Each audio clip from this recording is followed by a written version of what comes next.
What's going on, folks? Hope you're having a wonderful night or day. It's been about 2 days since the Drakantos closed beta has ended. It's been a breath of fresh air, but I noticed there were a couple of details they mentioned after the beta on their Discord that I wanted to talk about today. Specifically, that based on our feedback, there's a couple of things they're taking into account. They said that for one, mouse gameplay with WASD will be a thing. We'll be able to aim, use abilities, and freely turn with the mouse and keyboard. This is something I was super hoping for because it felt like on the next test I might need to actually consider doing controller instead. But because they're already planning to do this, I think the next test is going to be a lot smoother. They're also going to be removing body block, so allies and summons will no longer block your movement. That's going to be pretty cool. I was starting not to mind it about halfway through, but there were some situations where like you're in a cave and going down like the railroad track and there's that very narrow passageway. You just can't get behind your teammates and like you're the range character that's standing in front of them.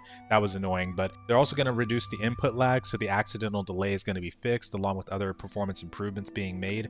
Movement improvements are going to be a thing too. They're experimenting with changes to make movement feel better, but it's still too early to know if they'll solve more problems than they'll create. They're also going to work on faster early progression, so skills and systems will unlock earlier to make the start of the journey more engaging and dynamic.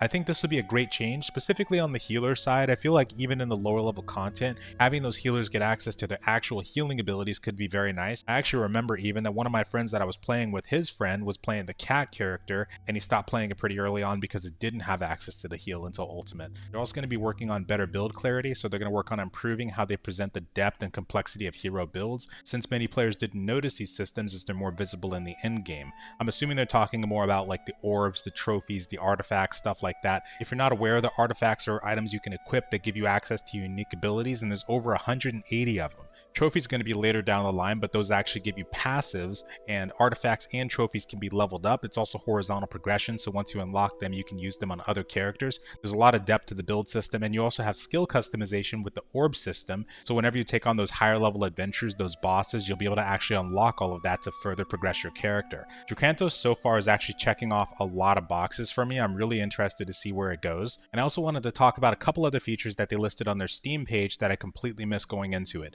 One, that they're planning on having a marketplace where you can trade rare items, collectibles, and more with players. In an interview that Canon did with the developer Frost, which I'm actually going to be talking about in a second, the developer mentioned that the higher tier artifacts like legendary artifacts and trophies, for example, could be traded and sold between players. They also mentioned in the Steam page that housing will be a thing. You can get your own land and decorate it your way. You're also going to be able to have access to a guild system to ascend to become the most powerful guild on the continent. There's going to be global events like mini games, and some fun events may occur during certain hours, changing the pace of the game. This is something I'm really hoping